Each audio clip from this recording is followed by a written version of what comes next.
Well, hello everybody. Welcome back to iNN's Headlines and Beyond. My name is Dr. Daniel Karras, and this is the weekend edition for the 11th week of 2015. Yeah, there's been a lot going on, and I chose to title this video, this edition, Socialism, Pedophiles, and Psychopathic Societies. It is actually an appropriate type of title because we are revealing things here in topics that just the mainstream media just simply misses. They don't even attempt to take a look at these different things. And there's actually been a lot going on in the week, there, particularly in Ontario and the United Kingdom. In the United Kingdom, they are now openly investigating pedophile rings within the government, and the view is coming out from Britain, from the UK, that the problem is so pervasive that it's now they say, is ingrained within today's society. And what you need to understand is that in today's society, the United Kingdom, like much of Europe, is essentially a socialist society. And people don't understand that socialism really does include pedophiles and pedophilia. That you actually have with socialism the creation of a psychopathic society, a society that does not know the difference between right and wrong. And so what happens is, it's not that everybody in society is like that. This is a generality, but in certain cases here, and this is what we have here in England, in the UK, but you have people recognizing that there's something really going wrong, and there's an attempt to stop it. Because what happens is the psychopathic societies do not run along on an infinite basis. They're not immortal. They're not infinite. And they tend to be self-destructive. And as things get worse and worse in society, people start asking questions, well, why are things getting so bad? And they begin to sort of question, look around, they begin to realize, some of the people begin to realize and wake up to reality of what's really happening, saying, hey, wait a minute here, this is wrong. This is when people start asking questions. This is the opportunity for the society that was socialist, that was psychopathic, to turn around. But if they do not realize that socialism is the problem, then they're not going to resolve the problem, because they're not going to resolve the root cause of the problem, which is socialism. And I think a lot of people, again, don't understand that this is part of a political environment, that this is part of who politicians are, that they are these pedophiles, that they are these psychopaths. And in many cases, if you're talking about a politician who is a socialist, they have no problems with it. It's not that pedophilia and the psychopathic tendencies is exclusive to the socialists on the left. No, the moral right has its share of pedophiles and psychopaths as politicians, as our governors, as our leaders. It's just what happens is that with the socialism, they've given up all arguments of morality. They don't pretend to be moral. In other words, anyone who is a socialist has completely thrown morality out the window. There is no such thing as morality anymore. We're all animals, and we act on base animal instinct.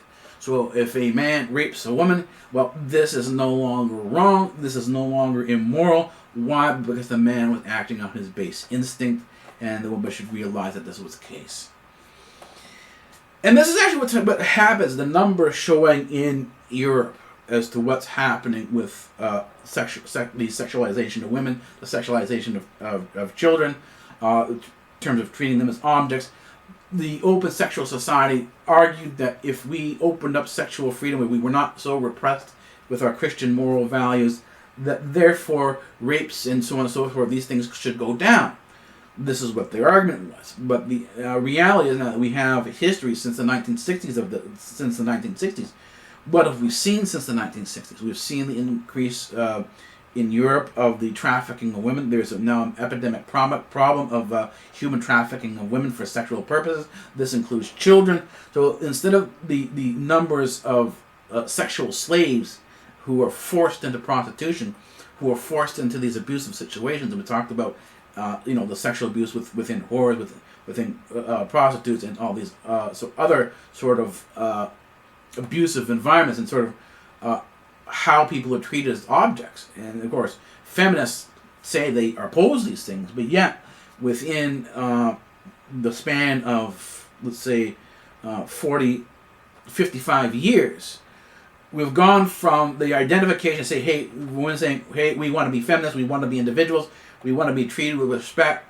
We're now at the point where we've had 55 years of feminism, and the state of a woman, the condition that a woman lives in, has steadily gotten worse, not better, because of the open sexualization policies, the open sexualization view. Viewing somebody as a sexual object, viewing somebody as a sexual being with no consequences for behavior. Because all behavior is instinctual, right? This is part of the natural instinctual behavior. This is the way I'm behaving. I'm behaving according to my instinct, and therefore there are no consequences for my behavior. They're excused. And of course, this is convenient for a politician who wants to abuse people, who wants to sort of take their views on things and take their sort of get their selfish needs and desires taken care of. Then they are going to abuse children, they're going to abuse society. And this is what we're actually seeing in Ontario here. We're seeing that we had a convicted pedophile, a person who was making child pornography, he was in the child pornography himself, raping 10-year-old girls. He was convicted of this, and he was at the base of the new sex education program in Ontario. The Premier of Ontario is going around saying, well, these people who are opposed to these things are a bunch of homophobes, throwing out the standard lines that anyone who opposes socialist ideas are somehow Neanderthals, that they are fearmongers, and somehow they are racist or bigoted in some manner or form. But the thing is that she always points back to, well, this is what happened in Europe. But all you have to do is, if you realize what's happening in Europe now, and this is what's sort of being revealed in the pedophile ring investigation in the United Kingdom, that there's a significant problem here. And so what happened is when Kathleen Wynne, the Premier of Ontario, is knowingly taking Ontario and Ontario's children down the path of sexual abuse. She's knowingly leading them into a sexually abusive situation. Even though on her counterparts on the English side of the pond are going in the opposite direction. They're beginning to realize that these are some serious problems here. She's ignoring the data coming across from Europe on the issues of sexual abuse. And she said, oh, well, if I introduce the European views that were brought in the 1960s into Canada, this will solve our problem. But, I said 55 years later, after Europe introduced these so-called groundbreaking sex education programs to educate children about sex, the problem has gotten worse, not better. As a matter of fact, it's at epidemic levels. This includes behavior problems, this includes mental illness, this includes a whole variety of secondary problems that arise from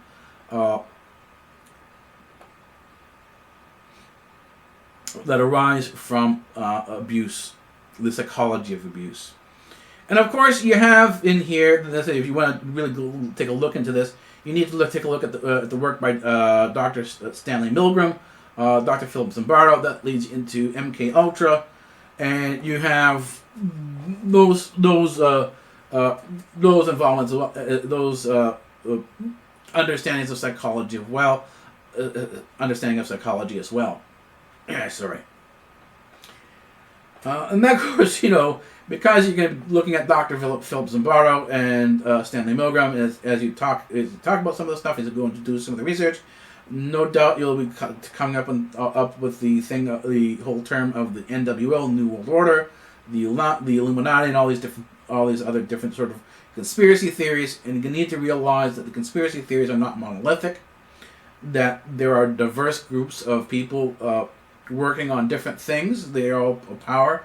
Like they were talking about someone's talking about the Rothschild New World Order. So the Rothschilds control the banking system of the world, and they are the richest bankers in the world, but not necessarily.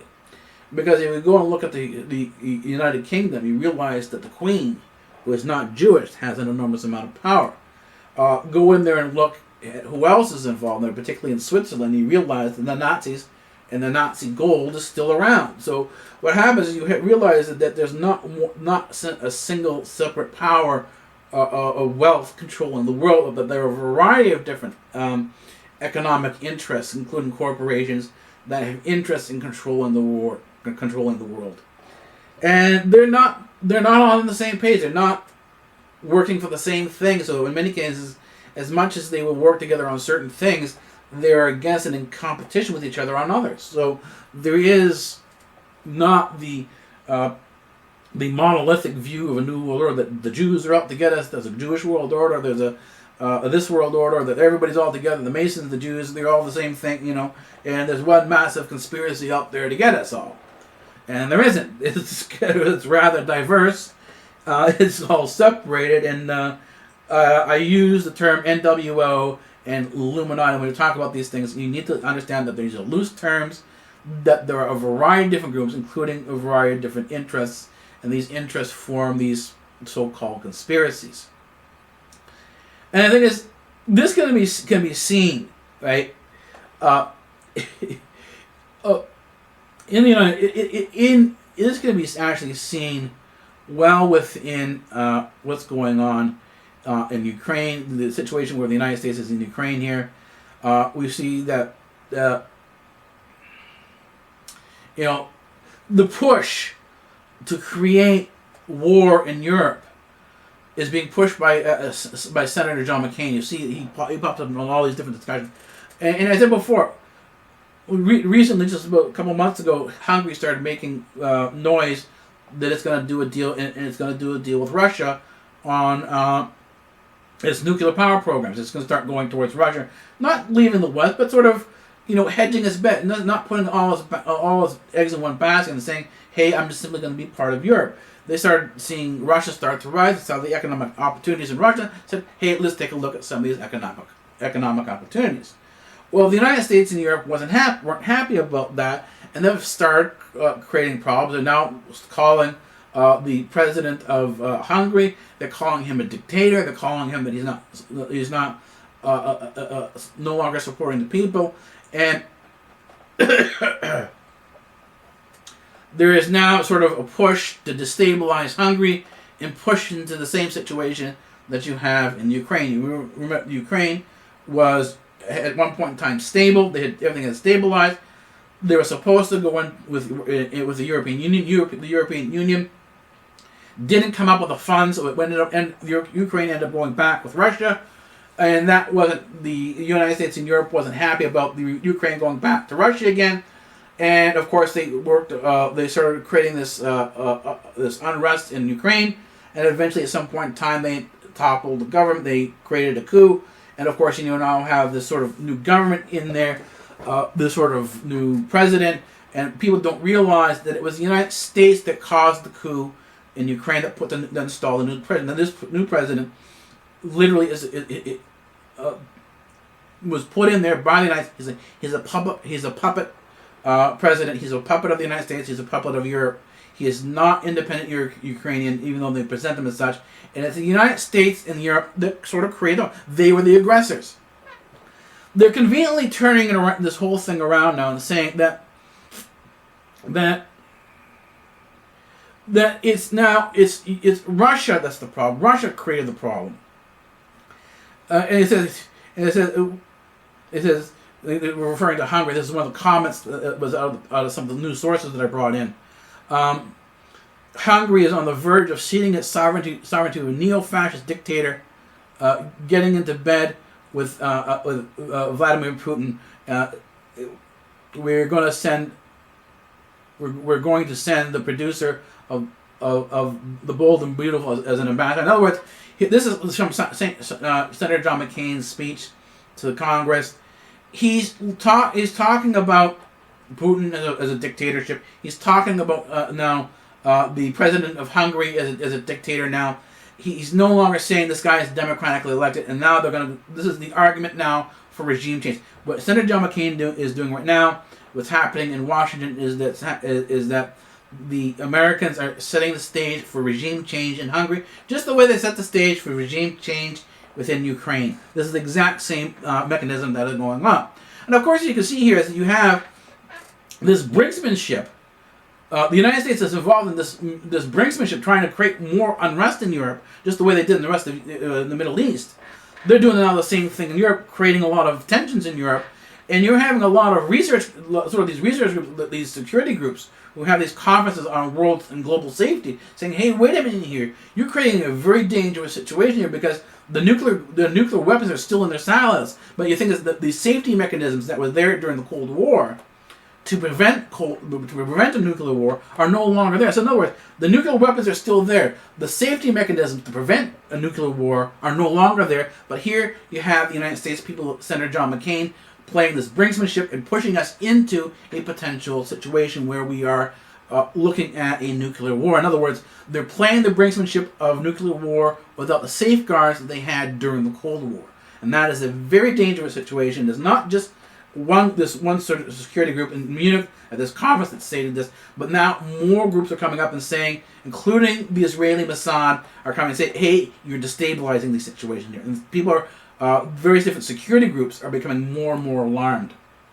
Anyways, we come back on the other side, more from what's going on in Ukraine and how the United States is now going to drag Hungary into this case. You're going to see the expansion of what's going on in Ukraine going on in Hungary now. All right, take it easy. iNN, uncut, unedited, and real. We deal with issues that other networks won't. Hi, my name is Dr. Daniel Karras. I'm your host for Headlines and Beyond on iNN. If you like the show we're saying, I do not monetize my channel because there's a lot of copyright issues with this. It creates a lot of problems. So how do I make my money? Well, if you like this show, it's very simple. We do it the PBS format. I ask you for a donation, but I'm not going to ask you for a lot.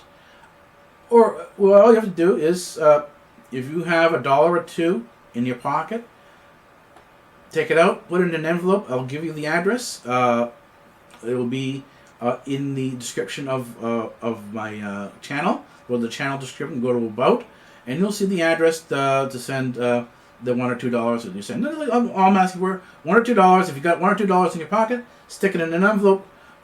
Send it to iNN. That's iNN.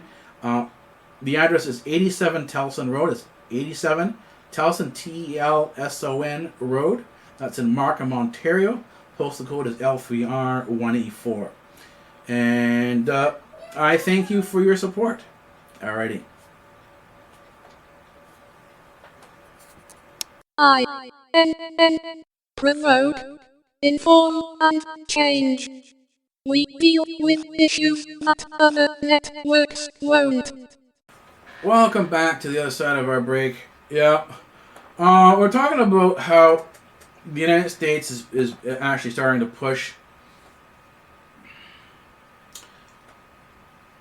its way into what called this nuclear situation in Ukraine. They're now pushing into destabilizing Hungary. And we can start seeing this sort of back and forth here. On February 27th, if you look at these a variety of different sources that I have, you see the UK Foreign Secretary Philip Hammond standing there with his Hungarian counterpart, urging all sides to fully observe the terms in terms of the Minsk Agreement. The Minsk Agreement brought a ceasefire, a supposed ceasefire to the conflict in Ukraine. Sides backed off, but at the same time, what you had, if you look around the newspaper, you had the United States openly pushing to rearm Ukraine at the time. And that's what I said before.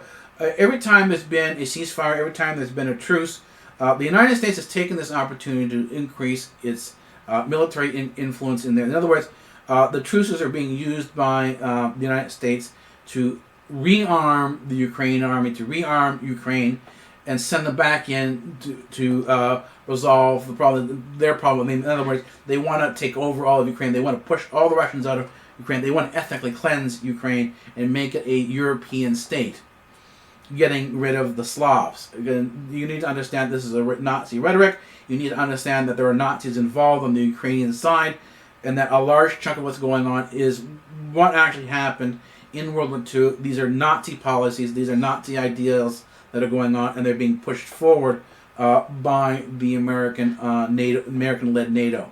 And so we're having, right now, the United States and NATO in the position of Nazi Germany in World War II. This is what's going on in Ukraine right now. And then the thing is, the propaganda coming out from the United States is that it's Russia that's causing the problem here. But the thing is that this is March 11th saying that the United States had planned to send in 300 military advisors and other so called support troops as well to help train the Ukrainian army from March to October. So they're planning to keep out this military campaign. They plan to keep it on all the way through October. You know, this is long-term planning here, right? The UK is sending close to 100 people over. And so this is during the truce here. During this, you know, they say, 2 weeks ago, February 27th, they're saying, let's agree to the Minsk agreement. Let's make sure that the terms are fully agreed, that the terms are fully observed, that both sides are playing fair. They have no evidence that the Russians are supporting or supplying the rebels with any arms or weapons. None of the evidence that they claim exists has ever popped up. Anytime they have put out evidence, it's been shown to be wrong. It's been shown to be forged. And when they had pictures, it was from other military campaigns. It was not from the Ukrainian campaign. In other words, the United States has been caught lying again and again and again, just the way it did in the beginning of the Iraq War.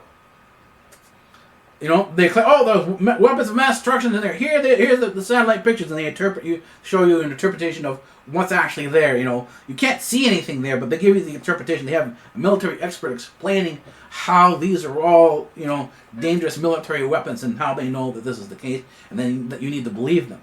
The problem is, because they went into Iraq and they found no weapons of mass destruction there, they didn't find what they found, what they were supposedly showing on the military satellites. None of that stuff was there.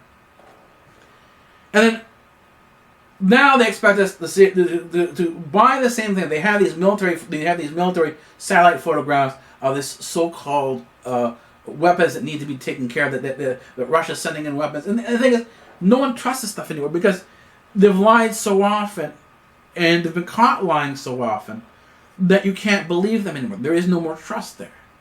But of course, the mainstream media doesn't deal with that. They don't point the history out. They don't, you know, get into any arguments over it. And so what happens is these things are put out as being true without being questioned. And the thing is that what happens here is that you have the Russian deputy foreign minister saying that if the supply of weapons to Ukraine continues, that this would be a blowback to a major blow to the agreement in Minsk. In other words, it would damage the truce. It would damage the ceasefire, and that's what's been happening. But the thing is, the problem is that the ceasefire is, if you look at the situation on the ground for what's going on with the Ukraine, is they find that you know, Ukraine has admitted, the security services in Ukraine has admitted that there's close to 1,500 Ukrainian soldiers missing, and that there are many of the Ukrainian military who are defecting. And the thing is that this is where I say the local media, small media, actually matters, and people are going to have, if they really want to find what's going to have to sort of go to the small media outlets, because there are things in these media outlets that you can find. And there are not tons of stuff, but you watch through a number of videos, you watch through their reporting, and you really have to be careful, because I was watching close to about 20 minutes worth of military footage of going on in Ukraine. And this is from a small side channel. Most of it was in Ukrainian, most of it was in Russian, or the Slavic language of the area. And lo and behold, in the picture frame, what do you have? You have a group of soldiers wearing face masks, the ski masks being filmed, they're being videotaped. And one of the soldiers come over and says, "Get that fucking camera out of my face," in perfect English. You begin to realize that this guy was not Ukrainian, that he was an American. This means that he wasn't a mercenary. He was special operatives. He was black ops. He was there and the United States was already on the ground in Ukraine. He was leading part of these charges. He was directing the services of some of the Ukrainian military going on, and they had actually just bombed this so-called American humanitarian, the American fighting for a good noble cause. They had bombed a civilian village. They had just bombed a civilian village, and they were just there to check over to see what damage had actually occurred. They didn't hit any of the rebels. None of the rebels were actually so-called, the Russian rebels inside Ukraine. None of them were actually hit and killed. What you had, the people who were hit and killed were the civilians. In other words, the largest toll, the Ukrainian army has not been hitting the so-called Russian rebels. They've been hitting civilians. They've been destroying civilian structures. They're destroying towns and villages. They're not going after the Russian rebels. And so what you see here is you see that the United States is deeply involved in this. And then you had the admission now that the United Kingdom is getting involved. And it's sending its people over. And this is none of this actually comes out in the mainstream media. This was completely missed. And so who do you have opposing this sort of new Cold War now? Because you actually have Henry Kissinger, Republican Henry Kissinger, calling this a Cold War. Well, you have Oliver Stone, Ron Paul, Mikhail Gorbachev, Fidel Castro, and you have Noam Chomsky opposed to all this.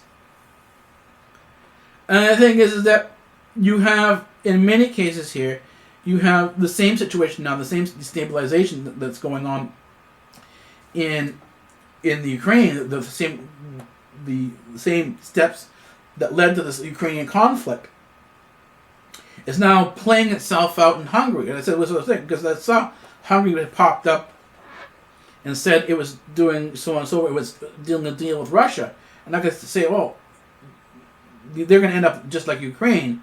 I said, "I better start looking for Hungarian sources." And I found Hungarian sources. That's why I ended up dropping the midweek. If you notice, there's no midweek addition to this iNN report because during the midweek edition, I was sourcing my Hungarian sources and sort of just checking them out, make sure that everything was okay. And what did I find from my Hungarian sources? Right, is that you had a deputy prime minister, a deputy leader of an opposition party, commenting on the visit of Vladimir Putin to Hungary. This is in February 18th. On February 18th, this report came out saying on a recent visit to Kiev, the Prime Minister Viktor Orban failed to condemn condemn Russian aggression against Ukraine. In other words, here we have in this paper here, this Hungarian paper here, which is supporting the United States, it's supporting the EU. It's a very sort of American-backed paper. Here we have the propaganda coming out from the United States. It's the Russian, even though the United States and Europe, they're the ones who toppled the Ukrainian government. It was the United States and the European Union who created the civil war in Ukraine. Because they toppled the government there. It is the Russian aggression against Ukraine that needs to be condemned. In other words, they're turning the reality around and saying it was not the United States who was the aggressor. It was Russia who was the aggressor. And this is the popular line. The popular line in most of your standard media out there now is Russia was the aggressor, not the United States. It was Russia who caused the problems in Ukraine. And this is completely ignoring the fact that the United States supported the coup that overthrew the elected government in Ukraine and put in this new puppet government. Right now, the regime inside Kiev is an American puppet government. They're part of the United States U.S. establishment. They're part of that group there. And they were installed by a coup created by the United States against a duly elected Ukrainian official. In other words, the people of Ukraine elected the official that was there. His decision was to go with Russia. The United States wasn't happy with that. They overthrew him, installed a new government that was favorable to the United States. That's a puppet regime. And it's this puppet regime now that is creating the war in eastern Ukraine that's creating the conflict in eastern Ukraine against these so-called Russian rebels. This is the situation. This is an American aggression. This is European aggression. This is NATO aggression. But the narrative in the mainstream media has turned this completely around, and they're talking about Russian aggression. Yet there's no proof of this. They've never been able to come out with any proof. And they've been coming out lies after lies after lies. I mean, recently I was talking to people because they know do this research report, this report. Oh, did you hear? Putin's now dead. And they're looking to oust the guy. They're going to oust a lot of people in Russia. I went to check my news reports to see if there was any truth to this. Nothing. But they had heard from their local news sources that Putin was dead. There's this rumor going around that Putin was dead. So if you have a rumor going around that Putin is dead from these unknown sources, and that Russia's on the verge of revolution, and you go to the Russian newspapers and you don't see this revolution in place, you go to a variety of other sources that are not necessarily Russian but have news on Russia, and you don't see any of this in place, you realize this is propaganda coming out from the United States, that this is spin. And the thing is, the United States has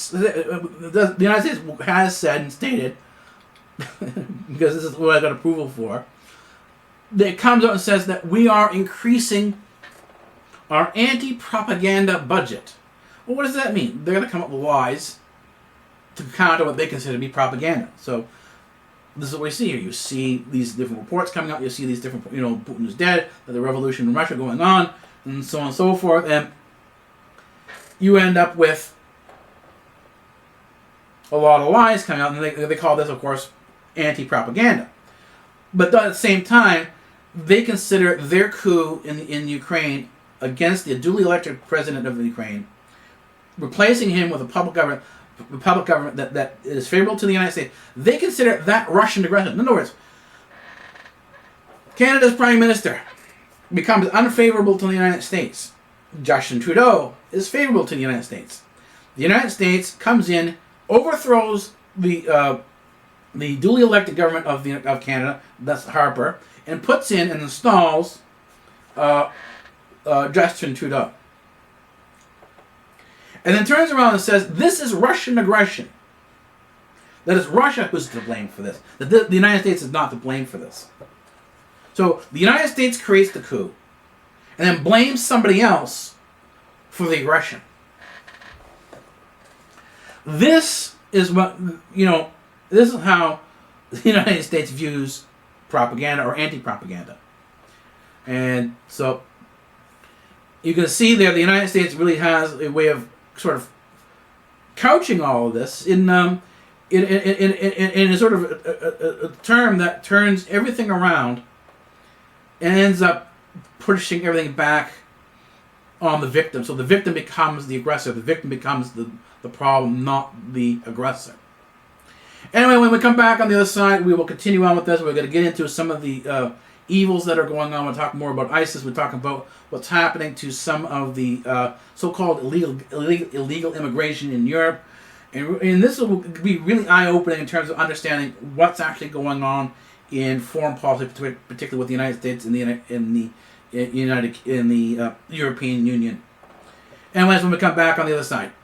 iNN, uncut, unedited, and real. We deal with issues that other networks won't. Hi, my name is Dr. Daniel Karras. I'm your host for Headlines and Beyond on iNN. If you like the show we're seeing, I do not monetize my channel because there's a lot of copyright issues with this. It creates a lot of problems.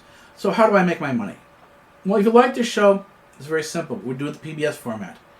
I ask you for a donation, but I'm not going to ask you for a lot. Or, well, all you have to do is, if you have $1 or $2 in your pocket, take it out, put it in an envelope. I'll give you the address. It will be in the description of my channel. Go to the channel description, go to About, and you'll see the address to send the $1 or $2 that you send. All I'm asking for $1 or $2. If you got $1 or $2 in your pocket, stick it in an envelope. Send it to iNN. That's iNN. The address is 87 Towson Road. It's 87 Telson, Telson Road. That's in Markham, Ontario. Postal code is L3R184. And I thank you for your support. Alrighty. iNN. Provoke, inform and change. We deal with issues that other networks won't. Welcome back, everybody. We've been talking about how the United States is actively working to stabilize Hungary, and that Hungary is going to become the next Ukraine. And that we're going to see a repeat of what happened in Ukraine inside of Hungary. And this is because the Hungarian president has decided that the Hungarian leader has decided he wants to work with Russia. He wants to go against the European sanctions, and he wants to start working on an economic basis with Russia. And so what's been happening lately inside of Ukraine is you've had a lot of actions from Brussels going in, and because this is the way it is. Once you join the EU, you no longer have control over what's going on inside your own borders. You have to sort of seek permission and approval from European commissioners. So the EU has commissioners who go around and tell people in different countries what they can and can't do, what policies they can and can't have. In other words, the EU is not elected. There are no elected people for the EU. This is a European dictatorship. This is what we need to realize, that the EU is not democracy. It's not freedom. It's not a free will of the people. It's a dictatorship. It's a council controlling the people within Europe. And I think recently here there was an announcement in the paper that that Hungary has signed an agreement with Russia to supply nuclear fuel and help build another nuclear plant inside of Hungary to provide electricity, right, to bring the electrical prices down inside of Hungary, because the electric prices, like everywhere else, has been going up. Everyone else is under the so-called green and environmental standards. Your electric prices have been going up. Anyone knows this. And it's creating a lot of poverty. People down the low end who have to buy food. If your store is having higher electric bills, then the food prices are going to go up to cover the electric bills. And so people are seeing a large rise in food prices. There's global going on that food prices are going up. As the energy prices go up, as energy costs go up, it's passed on to the consumer. And if the consumer cannot afford the rate of price increase that's going on right now, you're having an increase in the amount of poverty that's going on. And this happens in Hungary. But, of course, the EU completely ignores this. And, of course, this is a telling sign of how the EU really deals with things. Is that we saw the breakup of Yugoslavia. We saw the breakup of the breakaway of what happened in Kosovo. We saw these different so-called struggles for freedom to create these new independent countries, these tiny little enclaves. They have no way of supporting themselves, and so they're now extremely poor. The people inside are extremely poor, and they're migrating to other, to wealthier parts of the EU. But now the EU is sort of getting upset and saying, "Hey, wait a minute here. We don't want all these people coming into our country because they're overwhelming the social system, and the social system is on the verge of in Europe. All this lovely, lovely social system where free healthcare, free medical, free this, free that, with all these immigrants coming in, this system is now destroying itself. It's falling apart. What we see going on in Greece, the collapse of Greece, is a reflection of what's going to happen to Europe eventually. There's no way to stop this because they have they don't know how to stop this. Their immediate solution is, after creating this chaos in Bosnia, after creating the chaos in Kosovo, all these people are now migrating to Austria, they're migrating to Germany, they're migrating to France, and the people that are saying, "Hey, enough." And so what's happened here is they're now, ironically enough, you have Austrian and German police on the Austrian and German, the German, the Hungarian railways, going around and arresting what we call so-called illegal aliens. Who are the illegal aliens? They're the Kosovos. They're the Bosnians. They're anyone from these areas that the EU and the United States destabilized years ago. And you begin to realize these people are absolutely horrible, because here we are. They create all this chaos. They created all these migrants who need help. They're starving to death. And ironically enough, it's from these same areas, Kosovo, Bosnia, that you have a lot of women being trafficked, including 13-year-olds, 14-year-olds, 11-year-olds, 12-year-old girls being trafficked for sexual purposes into Germany, into Austria, into France, into England, and this is the core of the socialist pedophile. This is the revelation of the socialist psychopathic society, and this is where it feeds. This is where it leads to, and they don't understand this. They don't understand what's going on. They don't understand what's wrong. They just know that something is wrong, and because of this, they're not gonna be able to walk away from this. And then we talked about the Israeli side of it. We talked about the Israeli factor in here. And that in all these cases here, in addition to what's happened is you're having attacks on synagogues, you're having attacks on Jews. There's a marked increase in the number of neo-Nazis out there now. And you have attacks on various different synagogues, various different Jewish schools, and so on and so forth. We see these stuff in the news. Well, recently, there was an article, a number of articles in the paper about a ISIS agent who was an executioner, himself got executed, and they found out he was an Israeli spy. He was a Mossad agent. And the parents in the paper did as much as they can to dispel, oh, he's not Mossad, he's not an agent. That they identify him as he's a French person, he's a French speaking French. They actually have him in the video. He wasn't speaking Arabic, he was speaking French. And this is going to give you an idea of what's going on with ISIS and why ISIS is not a Syrian thing. It's something that was created by the United States. It was created by the EU. It was created by Israel. It was not created within Syria. These were not the Syrian free rebels. And the United States knew this. The United States has been well aware with the security service. They knew what was going on. And the same thing with Israel. And what happens while you had with this so-called Israeli spy, the assassination of the Mossad spy with ISIS, the papers try to say, "Hey, no, he's a French citizen," and they identify him. They actually identified him, and they identified him as part of an attack on a 2012 attack on a Jewish school in Toulouse. He is part of this. Elsewhere in different newspapers and different sources, there is a quote from the Shin Bet.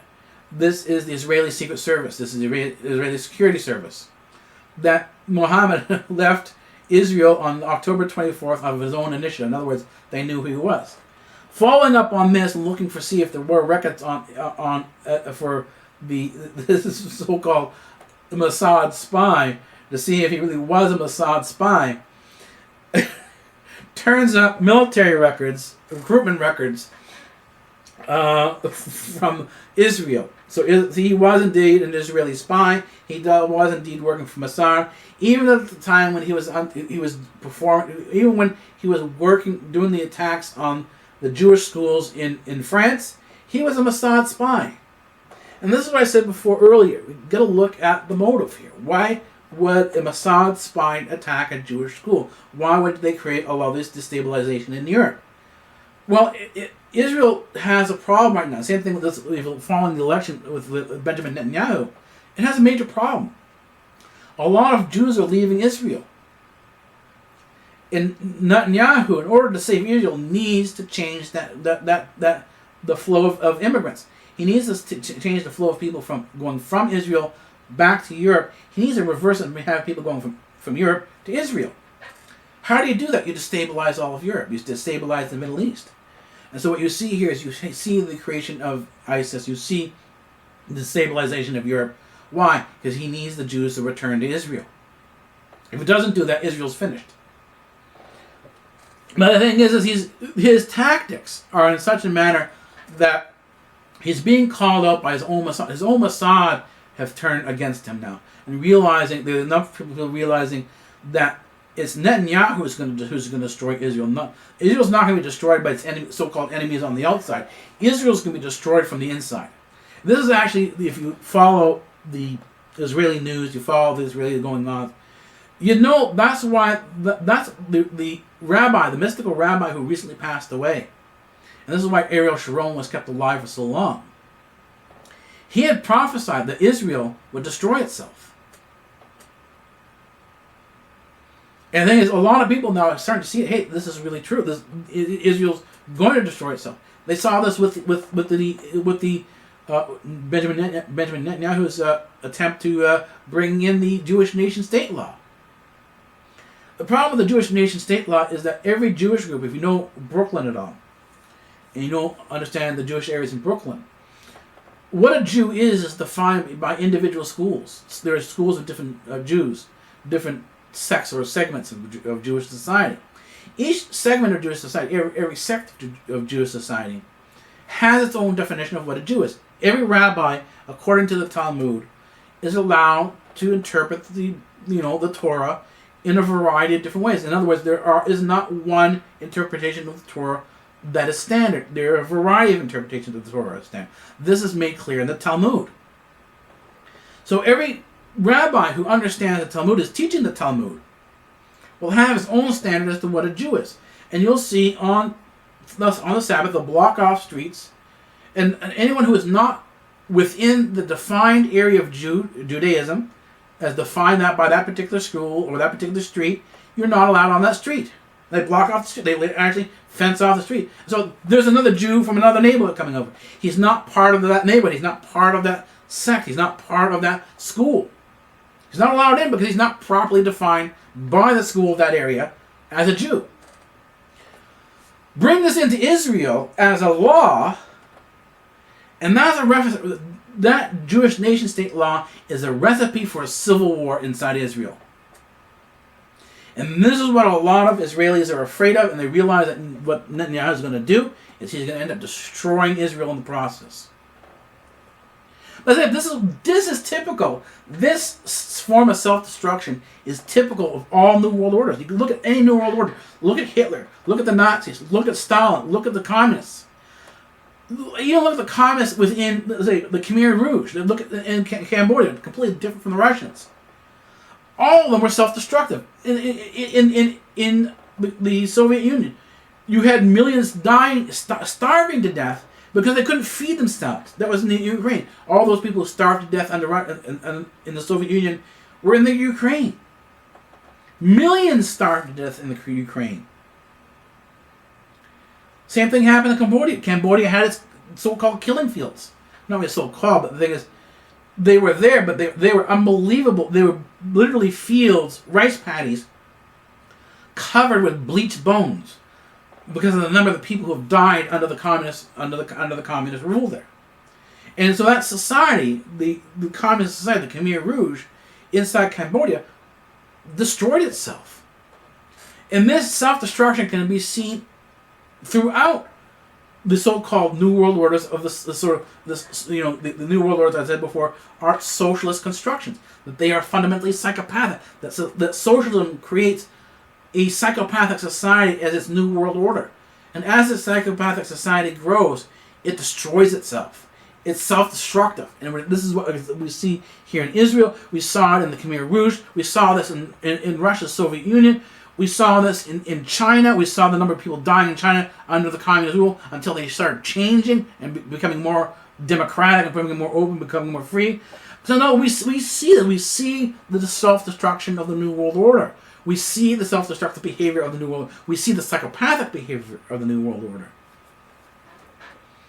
And we see now that there are Israelis, including members of Mossad, who are starting to stand up and say, no, hey, something's wrong. There's something wrong here. We really need to take a better look at this. And this includes now Republican Senator Bob Corker, who was recently in Israel talking to Mossad, Benjamin Netanyahu, Bibi, trying to prevent this meeting.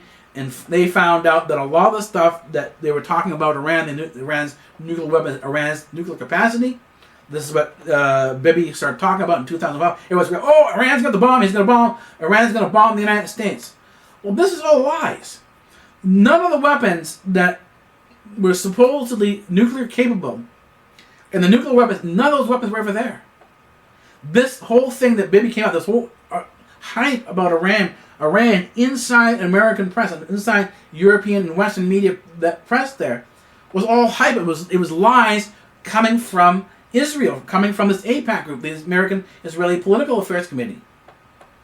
It was a single group of Jews trying to create a war. Again, you see, it's a single group of Jews because not all Jews were on the same page. And you see now Jews opposing Benjamin Netanyahu. You see Jews, even Mossad agents, opposing him. And so when we come back on this side, we're going to take a look at the consequences of a psychopathic society and how pedophilia feeds into this. And this pedophilia, this psychopathic society, is political. There are political ambitions in this. And if you think you can simply stop a law by protesting a law inside a psychopathic society, you're wrong. In order to change and stop a psychopathic society, the socialists who are bringing in the psychopathic society have to be unelected. You have to stop them from being elected. It is a political issue.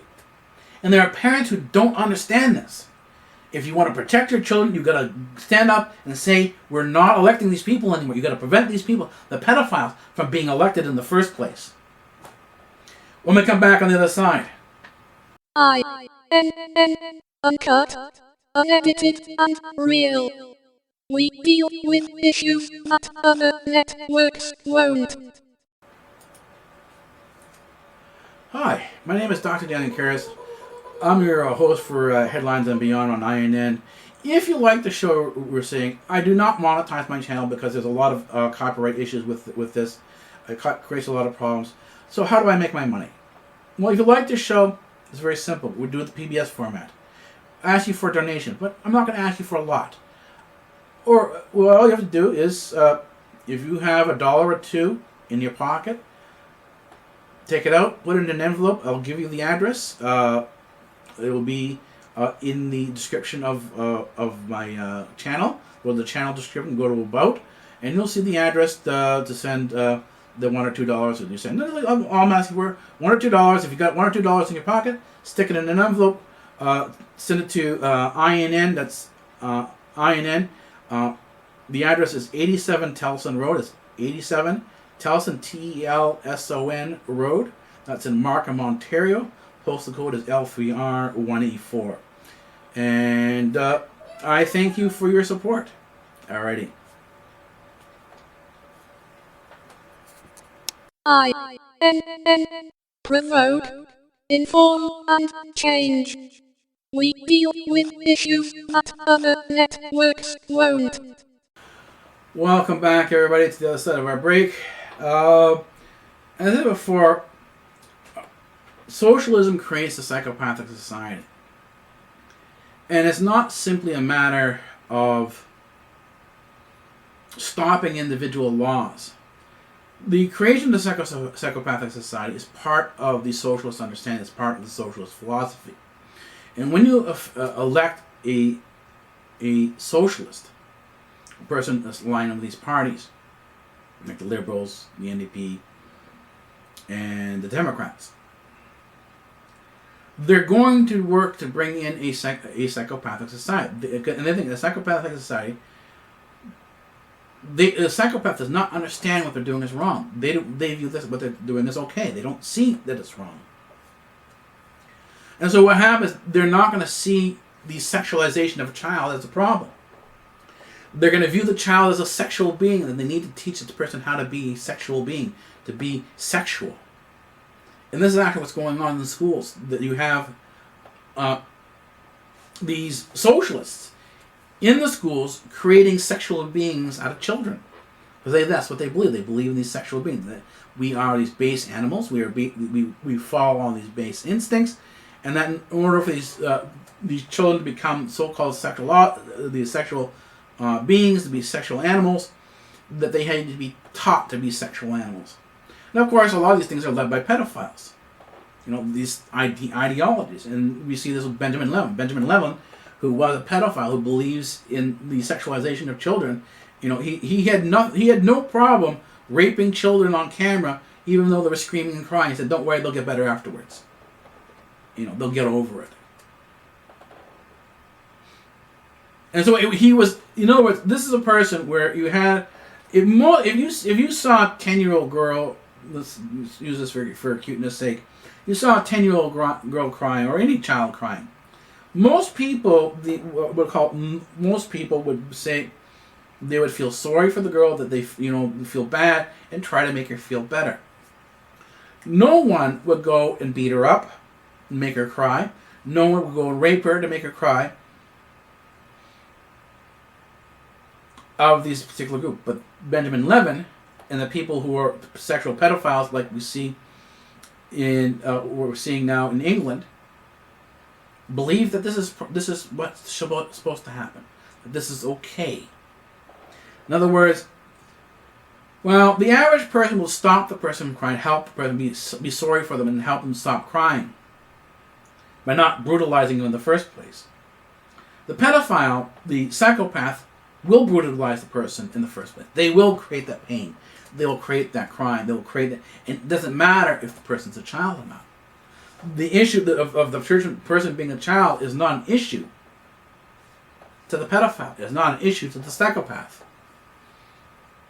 And the thing is, the investigation going on in the UK right now has stated, because they've identified close to 40 politicians involved, and said the investigations will lead into our schools, hospitals, churches, youth clubs, and other institutions that should be places of safety.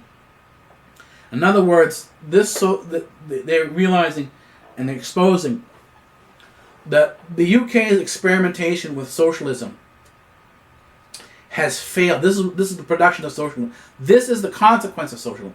The children being trafficked, the girls being trafficked, the 13-year-olds, the 14-year-olds, the 10-year-olds, the 11-year-olds, being trafficked from Albania, being trafficked from Kosovo into Europe, into the European sex clubs, into European brothels, which are open and free and legal. These girls who are being raped on a regular basis, who are being abused. This is normal. This is part of European society. This is part of European belief. This is part of socialism. And this is normal. Kathleen Wynne, who is an Ontario Premier, is going to bring the same thing into Ontario. This is what she's working on. Justin Trudeau has the same philosophy. This is his birthplace. He is a socialist. And there are parents who don't understand, who are opposing the new changes to the laws in sex education. That is not this law, this new thing in sex education that's coming in now.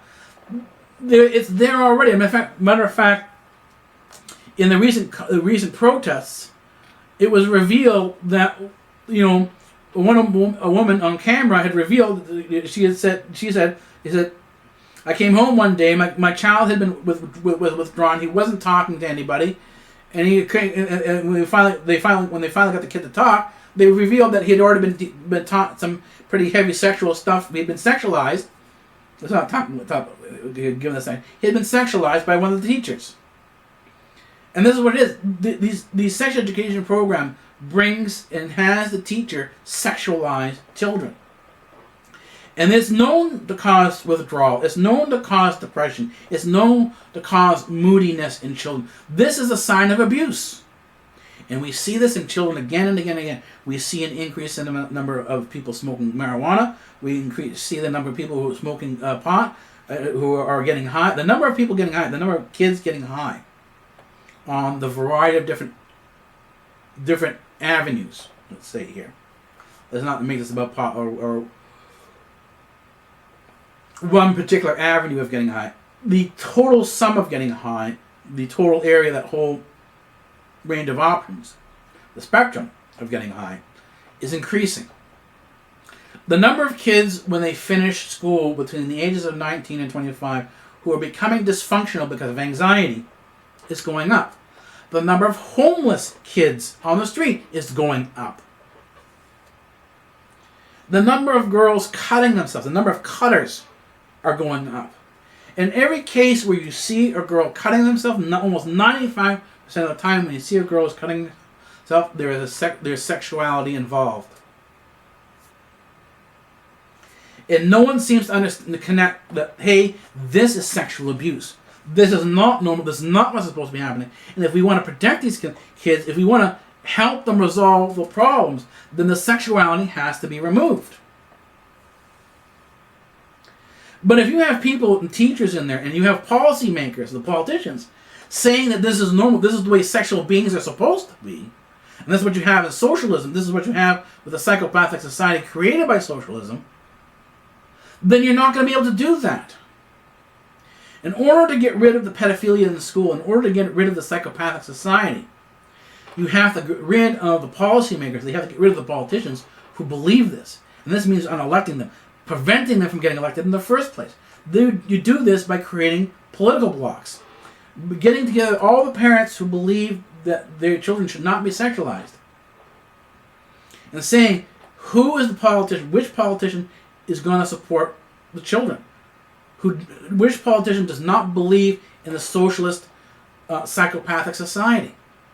And then you choose that politician. You start working with the politician to say, hey, no, let's stop this.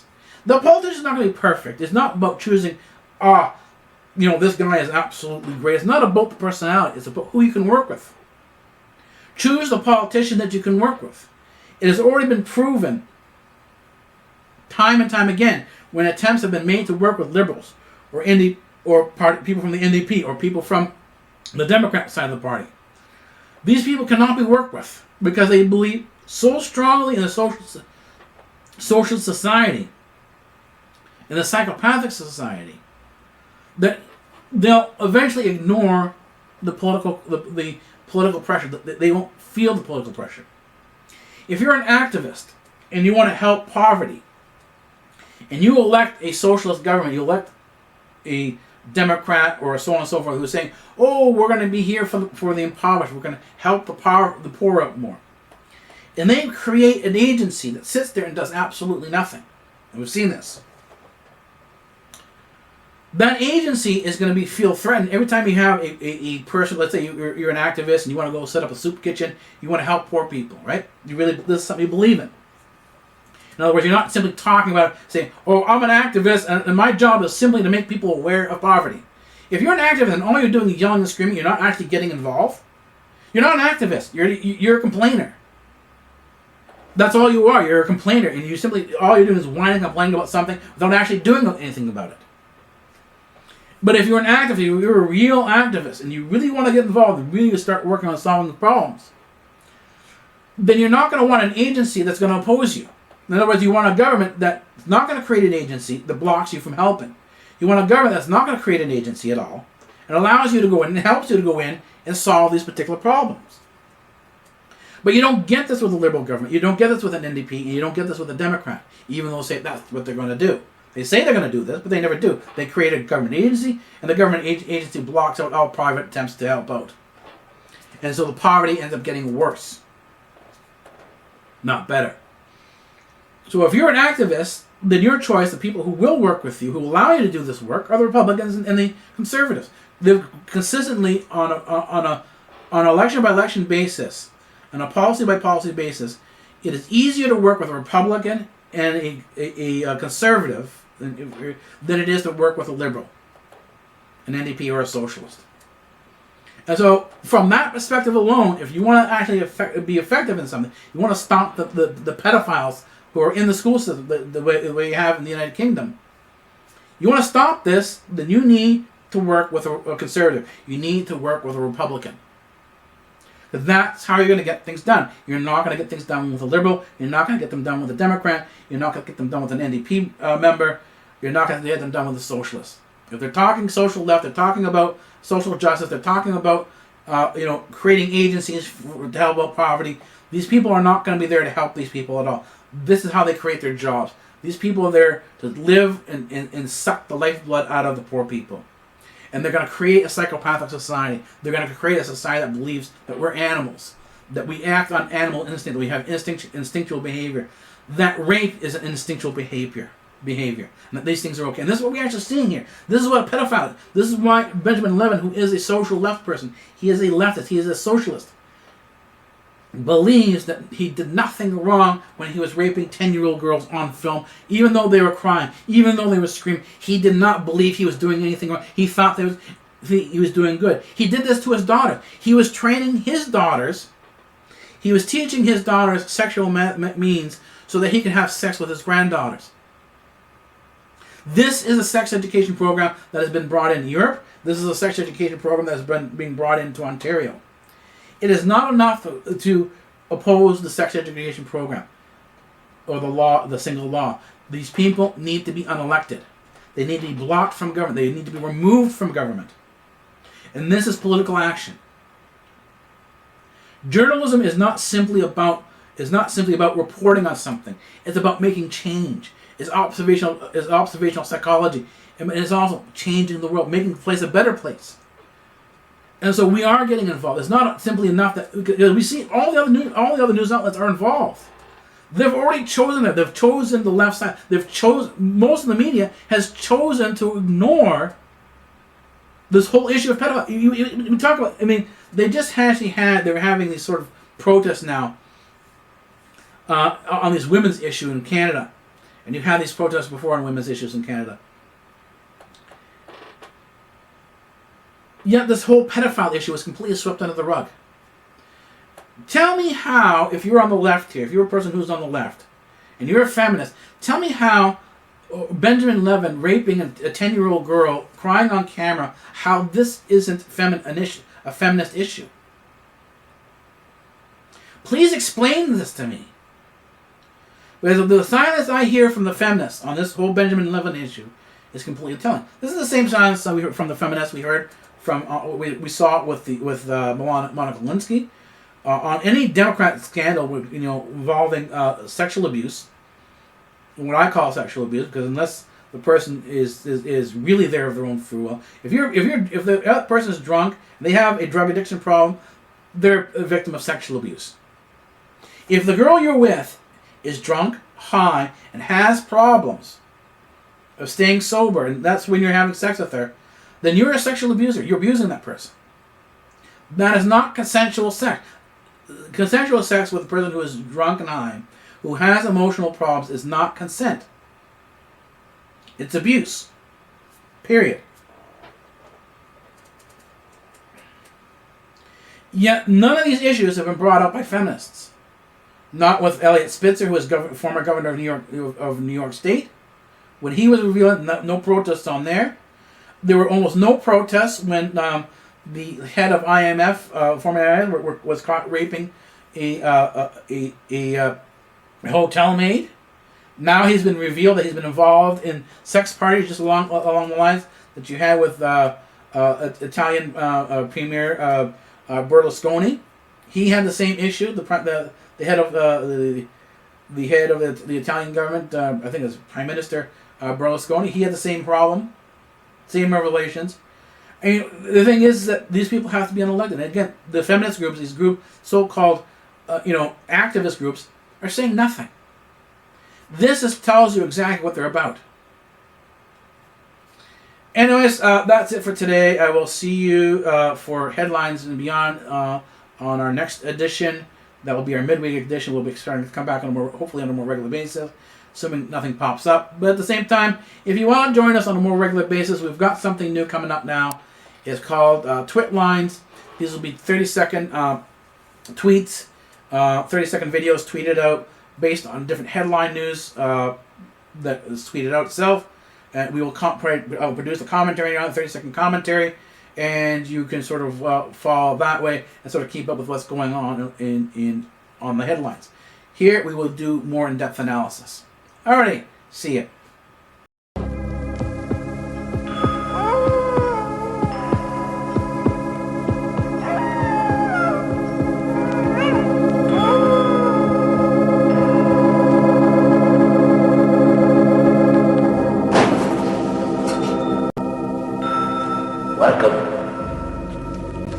the library, and I am a librarian.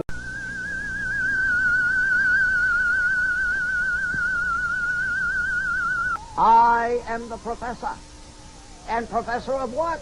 Professor of physics. Oh, say, can you see by the dawn's early light? Free speech rules here at Democratic Earth.